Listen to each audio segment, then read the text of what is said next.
पूजा विधि दिखाने से पहले सबसे पहले हम बात कर लेते हैं महाशिवरात्रि व्रत के महात्म के बारे में।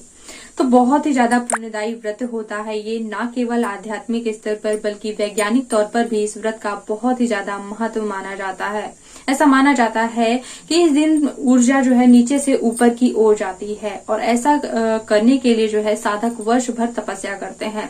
कुल मिलाकर ये मान लीजिए कि जो फल हमें महीने की तपस्या में नहीं मिल पाता, जो फल हमें वर्षों की तपस्या में मिल पाता है, वो फल हमें इस एक रात्रि की तपस्या से, एक रात्रि की पूजा पाठ से मिल जाता है। इसलिए इन विशेष मुहूर्तों का लाभ जरूर उठाना चाहिए, क्योंकि इन विशेष मुहूर्तों में ग्रह नक्षत्रों की ऐसी स्थिति बनती है कि जब हम कोई पूजा पाठ करते हैं तो वो पूजा पाठ हमारी सफल होती हैं, भगवान जल्दी प्रसन्न होते हैं। जैसे कि आप अपनी ही उदाहरण समझ लीजिए कि जन्मदिन की दिन पर आपके जो अगर आयोजन कोई किया जाए तो आप ज्यादा प्रसन्न हो जाते हैं। इसी तरह इन विशेष मुहूर्तों में भी जो है भगवान जल्दी प्रसन्न होते हैं और मनोकामनाएं पूर्ण होती हैं। तो न केवल आध्यात्मिक स्तर पर बल्कि वैज्ञानिक तौर पर भी विज्ञान भी ये मानता है कि इस रात्रि के दिन जो है रीढ़ की हड्डी सीधी करके पालथी मार के हमें बैठना चाहिए, ताकि हम इस ऊर्जा का ज्यादा से ज्यादा लाभ प्राप्त कर सकें। और क्योंकि इस ऊर्जा से जो है हमें बीमारियों से भी निजात मिलती है, तो इन बीमारियों को भी दूर करने के लिए हमें इस रात्रि का जागरण करना चाहिए। तो शास्त्रों के अनुसार तो इस रात्रि को जागरण करने के लिए जो है सीधे बैठकर और भगवान शिव शंकर के मंत्रों का जाप करना चाहिए, या फिर आप कोई पाठ कर सकते हैं रुद्राष्टकम या फिर भगवान शिव शंकर की प्रसन्नता के लिए। और शास्त्रों के अनुसार जो है 4 पहरों की पूजा इस दिन जरूर से जरूर करनी चाहिए। लेकिन अगर संभव नहीं हो पाती है तो कम से कम आप 2 समय तो पूजा करें ही। अगर आपको ज्यादा कठिनता महसूस होती है तो आप केवल सुबह और शाम को जो है पूजा पाठ कर सकते हैं। तो सुबह आपको क्या करना है कि अगर आप शाम की पूजा के लिए सामग्री तो एकत्रित करेंगे ही, दूध, दही, घी, शक्कर, शहद, बेलपत्र वगैरह एकत्र जरूर करें भगवान शिव शंकर की प्रसन्नता के लिए। तो वही सामग्री से आप सुबह भी भगवान शिव शंकर का अभिषेक कर लें, और ज्यादा ही अगर कठिनता लगे तो आप रात्रि में जो है कलश स्थापना कर लें। दिन में आप बिना कलश के जैसे कि सिर्फ अभिषेक वगैरह भगवान शिव शंकर का कर लें, या फिर मंदिर वगैरह भी जरूर जाना चाहिए। जितना अधिक से अधिक आप पूजा पाठ कर सकें इस दिन का लाभ जरूर से जरूर उठाएं। और शास्त्रों के अनुसार जो है वैसे तो इस दिन निर्जला निराहार व्रत करना चाहिए, पानी तक नहीं पीना चाहिए। लेकिन अगर नहीं संभव हो पाता है तो आप केवल फलाहार पर इस व्रत को रख सकते हैं। तो फलाहार में जैसे फल फूल और साबूदाना या फिर सिंघाड़े के आटे से बनी चीजें आप खा सकते हैं। लेकिन रात्रि का जागरण जरूर करना चाहिए, बीमारियों से भी लाभ मिलता है और आपकी मनोकामनाएं भी जल्दी पूरी होती हैं। तो रात्रि भर में जो है आपको माला जाप करना चाहिए, ओम शिवाय नमः मंत्र का जाप करें आप। क्या है आपको कि प्रातः काल स्नान आदि से निवृत्त हो जाने के बाद सबसे पहले व्रत का संकल्प लेने के लिए एक आसन पे बैठ जाएं और आचमन इत्यादि करने के बाद संकल्प के लिए हाथ में चावल, फूल, कुशा और थोड़ा सा जल डाल लें और भगवान से प्रार्थना करें कि हे शिव शंकर, मैं अपना नाम बोल लें, मैं महाशिवरात्रि का व्रत कर रही हूँ। अपनी मनोकामना बोल लें कि इस मनोकामना की पूर्ति के लिए मैं व्रत कर रही हूँ, कृपया करके जो है हमारी पूजा स्वीकार कीजिएगा और अपना आशीर्वाद प्रदान कीजिएगा। और इसके बाद जो है आप चावल फूल भगवान के पास रख सकते हैं। लेकिन मैं ये कहना चाहूंगी कि वैसे मनोकामना नहीं बल्कि निष्काम भाव से पूजा पाठ करनी चाहिए, जिससे भगवान जल्दी प्रसन्न होते हैं और मनोकामना भी अपने आप ही पूरी कर देते हैं। तो इस प्रकार से आप पूजा पाठ करें। चलिए मैं आप पूजा विधि दिखा देती हूँ, लेकिन वीडियो शुरू करने से पहले एक रिक्वेस्ट है आप सभी से कि अगर वीडियो पसंद आया करें तो प्लीज चैनल को सब्सक्राइब जरूर कर लिया करिए, ताकि इसी तरह के धार्मिक वीडियोस आपको मिलते रहें। तो चलिए पूजा विधि देखते हैं कि कैसे पूजा करनी है। तो पूजा की तैयारी के लिए एक लकड़ी के पाटे के ऊपर लाल या पीला कपड़ा बिछाने के बाद भगवान शिव शंकर की प्रतिमा को आसन प्रदान करें, या फिर अगर आपके पास इस प्रकार से शिवलिंग हो छोटा सा तो आप शिवलिंग रखें और शिवलिंग के नीचे एक गहरी थाली जरूर रखें, क्योंकि कई प्रकार के अभिषेक करने होते हैं दूध, दही, गंगा जल से। तो अभिषेक की सारी चीजें थाली में आ जाएं, ऐसी गहरी थाली का आप चुनाव करें। भगवान को आसन प्रदान करने के बाद हम कलश स्थापना के लिए अष्टदल कमल बनाएंगे। तो यहाँ पर हमने चावल से अष्टदल कमल बनाया है। और कलश रखने के लिए कलश के गले में मौली धागा जरूर बांधना चाहिए, स्वास्तिक बनाएं और गंगा जल डालने के बाद चावल, फूल, सुपारी, हल्दी, दक्षिणा वगैरह कलश के अंदर डालें। आम के पत्ते लगाने के बाद एक कटोरी में चावल या गेहूं रखें और इसी के साथ दीपक रखने के बाद कलश निर्माण पूरा होता है। और अब हम गौरी गणेश की स्थापना करेंगे। तो पान के पत्ते के ऊपर सुपारी में मौली धागा बांधकर भगवान श्री गणेश और गोबर से हमने गौरी माता का निर्माण किया है। और अब पूजा शुरू करने के लिए सबसे पहले पवित्रीकरण और आचमन करना होता है। तो आचमन के लिए उल्टे हाथ की मदद से सीधे हाथ में जल डालते हुए मुख में चुआना होता है और क्योंकि अगर आप निर्जला व्रत हैं तो जल आप नीचे गिरा दें और आचमन आप करें। ओम केशवाय नमः, ओम माधवाय नमः, ओम नारायणाय नमः। 3 बार आचमन करने के बाद चौथी बार ओम ऋषिकेशाय नमः बोलते हुए आप हाथ धो लें। हाथों को अच्छी तरह से पोंछने के बाद पूजा शुरू करें और दीपक प्रज्वलित करने के बाद सबसे पहले भगवान का आवाहन करना होता है। आवाहन यानी कि भगवान को बुलाना होता है। लेकिन अगर आपके शिवलिंग पहले से ही प्रतिष्ठित हैं, जैसे कि हमारे शिव शंकर पहले से ही प्रतिष्ठित हैं, तब हमें केवल भगवान शिव शंकर का ध्यान करना होगा। लेकिन गौरी गणेश तो हमने अभी बनाए हैं, इसलिए गौरी गणेश का हमें आवाहन करना होगा। तो हाथ में चावल फूल लेकर गौरी गणेश और कलश में सभी देवी देवताओं का हमें आवाहन करना चाहिए। तो आवाहन में क्या बोलना है मैं आपको यहाँ पर इकट्ठा ही बता दे रही हूँ, लेकिन आपको अलग अलग से चावल फूल लेकर अलग अलग से जो है गौरी गणेश और कलश का आवाहन करना चाहिए। तो बोलना क्या है आपको कि हे श्री गणेश, हे गौरी माता, हे कलश के सभी देवी देवताओं, महाशिवरात्रि व्रत के पूजन हेतु मैं आपका आवाहन करती हूँ। कृपया करके यहाँ विराजें और हमें अपनी पूजा का सौभाग्य प्रदान करें और हमारी पूजा स्वीकार करें। ऐसा बोलते हुए चावल फूल छोड़ दें। ओम गणेश अंबिकाभ्याम नमः ऐसा बोलें और अब भगवान शिव शंकर का ध्यान करना है। तो हाथ में बेलपत्र और चावल लेकर हाथ जोड़कर बोलें कि हे शिव शंकर, महाशिवरात्रि व्रत की ये विशेष पूजा स्वीकार करें और अपना आशीर्वाद प्रदान करें। ओम शिवाय नमः। इस प्रकार से बोलते हुए बेलपत्र और चावल भगवान शिव शंकर के पास रख दें और इसके बाद आप पूजा शुरू करेंगे। सबसे पहले भगवान श्री गणेश को जल से स्नान कराएंगे और इसके बाद माता गौरी को और कलश में भी हम जल अर्पित करेंगे। वैसे तो षोडशोपचार पूजा विधि में जो है पाद्यम, अर्घ्यम, आचमनम फिर स्नानम यानी 4 बार जो है जल अर्पित किया जाता है।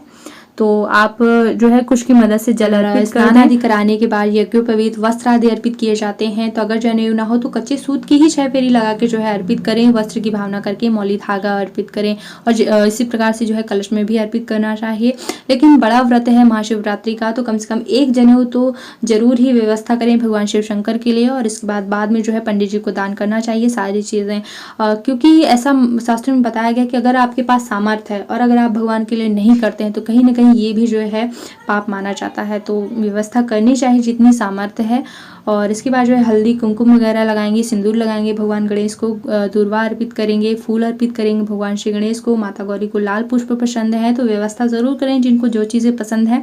श्रृंगार की सामग्री जरूर अर्पित करना चाहिए, आपका सौभाग्य बढ़ता है, सौभाग्य में वृद्धि होती है। जो भी आपकी सामर्थ्य हो, फल मिठाई नैवेद्य अर्पित करें भगवान को। कलश में भी इस प्रकार से सारी पूजन करते चलना है और भोग लगाने के बाद जो है भोग में कुछ की मदद से जल जरूर फेरना चाहिए।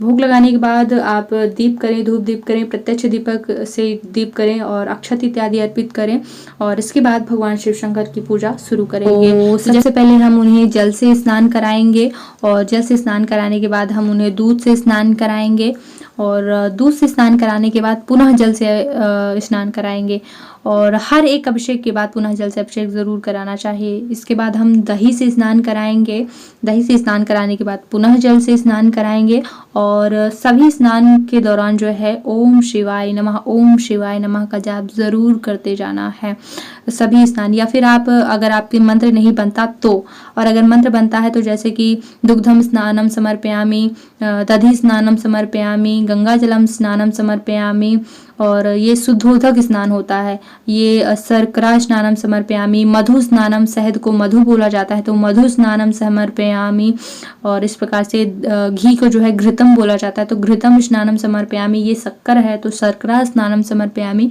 और हर एक अभिषेक के बाद जो है जल से अभिषेक दोबारा जरूर करना चाहिए हर एक अभिषेक के बाद। तो यहाँ पर हमने सभी अभिषेक कराए हैं और पुनः सारे अभिषेक के बाद एक बार शुद्धोदक स्नान कराया जाता है। तो शुद्धोदकम स्नानम समर्पयामि इस प्रकार से बोलते हुए जो है आप स्नान कराएं। और अगर आप ये याद नहीं रख पाते तो ओम शिवाय नमः, ओम शिवाय नमः, ओम शिवाय, महिलाएं जो है शिवाय नमः और पुरुष जो है ओम नमः शिवाय बोल सकते हैं। सारे अभिषेक के बाद जो है अगर आप लंबा अभिषेक करना चाहते हैं तो दूध अगर नहीं मिल पाता है, वैसे तो दूध से केवल अभिषेक करना चाहिए, दूध नहीं मिल पाता है तो दूध और पानी जो है मिक्स कर लें एक बड़े पात्र में और इसके बाद उनका अभिषेक करें एक लंबे समय के लिए। और इसके बाद जो है अभिषेक करने के बाद उन्हें शुद्धोदक स्नान कराएं, उनको रखें अच्छी तरह से, पोंछें एक अच्छे साफ वस्त्र से, और इसके बाद यज्ञोपवीत अर्पित करें, जनेऊ अर्पित करें। तो जनेऊ अर्पित करने के बाद जो है अब उनका श्रृंगार चालू होगा।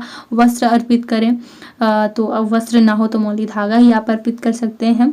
और इसके बाद जो है चंदन लगाएं, अष्टगंध चंदन हमने यहाँ पर लगाया है। और भगवान शिव शंकर को जो है भस्म बहुत ज़्यादा पसंद होती है, तो ज़रूर व्यवस्था करें और भस्म लगाएं भगवान शिव शंकर को। ऐसे भस्म से स्नान भी कराया जाता है या फिर लगाया भी जाता है, और इत्र से स्नान भी कराया जाता है, हम तो वस्त्र पे लगाते हैं। और इस तरह से आप अक्षत अर्पित करें। अक्षत इसी तरह से अर्पित किया जाता है, ऐसा नहीं किया जाता कि भगवान को लगे, जैसे कि छींटते हैं लोग, कई लोग। और इसके बाद जो है इस प्रकार से हम यहाँ पर तिली अर्पित कर रहे हैं। और यहाँ पर मैंने फूलों की माला बनाई है, जो भी मुझे फूल उपलब्ध हो पाए हैं। वैसे तो भगवान शिव शंकर का फूल जो है पसंदीदा है, धतूरा, और धतूरा पसंद है, कनेर और एक मदार का पुष्प, हाँ। और बेलपत्र बहुत ज़्यादा पसंद होती है, बहुत ज़्यादा फल है बेलपत्र चढ़ाने का, ज़रूर व्यवस्था करें बेलपत्र की। तो बेलपत्र कैसे चढ़ाया जाता है देखिए, चिकनी और जो है चिकनी परत जो है वो भगवान शिव शंकर के ऊपर होनी चाहिए, चमकीली जो परत होती है वो ऊपर होनी चाहिए। समी पत्र अर्पित करें भगवान शिव शंकर को, समी और बेलपत्र बहुत ज़्यादा पसंद होते हैं, तो ज़रूर व्यवस्था करें। और बेलपत्र पुष्प आदि अर्पित करने के बाद भोग लगाना चाहिए। भोग में जो भी आपकी सामर्थ्य हो, फल मिठाई नैवेद्य का भोग लगाकर कुश की मदद से जल जरूर फेरना चाहिए। भोग लगाकर यहाँ पर मैं 5 सुपारी, हल्दी, दक्षिणा इत्यादि अर्पित करूंगी। और इसके बाद धूप दीप करना चाहिए, तो धूप दीप आप करें, धूप बत्ती जलाएं या फिर प्रत्यक्ष दीपक जलाकर दीप करें, चावल से भी आप दीप कर सकते हैं। धूप दीप करने के बाद कथा वाचन करना चाहिए, या फिर जो भी आप पाठ करना चाहते हैं, माला जाप करना चाहते हैं, तो वो आप करें। इसके बाद हवन की तैयारी करेंगे। हवन की तैयारी के लिए सबसे पहले अग्नि प्रज्वलित करेंगे, इसके बाद हम उसके ऊपर लकड़ी रखेंगे। ये सही तरीका होता है, पहले लकड़ी रख के बाद में नीचे से अग्नि ना डाला करें, ऐसी अग्नि चिता की अग्नि होती है। सही तरीके से पहले अग्नि, इसके बाद ऊपर लकड़ी, अग्नि प्रज्वलित करके इस प्रकार से जल फेरते हुए हल्दी, चंदन, अक्षत इत्यादि से अग्निदेव की पूजा करनी चाहिए। हवन सामग्री में घी और तिल जरूर मिलाना चाहिए, और इसके बाद आहुतियां देनी चाहिए। ओम श्री गणेशाय स्वाहा, ओम गौरी देव्यै स्वाहा, ओम शिवाय स्वाहा, ओम शिवाय स्वाहा, इस प्रकार से बोलते हुए आहुतियां दें। यहाँ पर मैंने जो है पूर्णाहुति के लिए सुपारी डाली है। जल फेरते हुए जो है हवन संपूर्ण करें। हवन करने के बाद आरती की तैयारी करेंगे। आरती की तैयारी के लिए जो है एक थाली में नीचे चावल जरूर रखें, दीपक के नीचे। दीपक की भी विधिवत पूजा करनी चाहिए। पहले जल फेरते हुए अक्षत, चंदन, पुष्प इत्यादि से दीपक की पूजा करें, और इसके बाद जो है विधिवत रूप से भगवान शिव शंकर की आरती गाएं। और आरती गाने के बाद अपने स्थान पर गोल गोल घूमकर प्रदक्षिणा की जाती है, तो प्रदक्षिणा करें। और प्रदक्षिणा करने के बाद जब आरती हो जाए, पुनः इस प्रकार से जल फेरते हुए और इसके बाद ही आरती लेनी चाहिए। और सारी पूजा विधि होने के बाद जो है क्षमा याचना करें, भगवान को प्रणाम करें, पुष्पांजलि अर्पित करें और अपनी मनोकामना मांगें। और एक और विधि जो है जरूर करनी चाहिए, सुहाग गौरी माता से जरूर लेना चाहिए। तो इस प्रकार से सिंदूर लगाते हुए माता गौरी को आंचल से और अपने माथे पे लगा लेना चाहिए। ऐसा करने को सुहाग लेना कहते हैं। सुहाग लें, अपनी मनोकामना मांगे, और इसके बाद आप गौरी गणेश को जो है विदा कर सकते हैं। तो उनका आसन थोड़ा पीछे, इस प्रकार से पूजा पूरी होती है। इस प्रकार से पूरी पूजा विधि हो जाने के बाद जिस आसन पे आप बैठे होते हैं उस आसन को थोड़ा सा पीछे खिसकाकर आसन के नीचे का जल माथे पे जरूर लगा लेना चाहिए। ऐसा करने से पूजा का पूरा फल आपको मिलता है। आसन से संबंधित एक और मैंने वीडियो विस्तृत रूप से दिया है कि कैसा आसन लेना चाहिए, आसन पे क्यों बैठ के करना चाहिए और क्यों मनोकामनाएं पूरी नहीं होती हैं। तो लिंक डिस्क्रिप्शन में मिल जाएंगी, या फिर आप चैनल पे जाके चेक कर लीजिएगा। आसन से संबंधित वीडियो बहुत ही महत्वपूर्ण वीडियो है, और अगर अभी तक आपने हमारा चैनल सब्सक्राइब नहीं किया है तो इसे सब्सक्राइब करना बिल्कुल मत भूलिएगा। बेल आइकन पर प्रेस कर लेंगे तो आगे आने वाले वीडियोस मिलते रहेंगे। ओम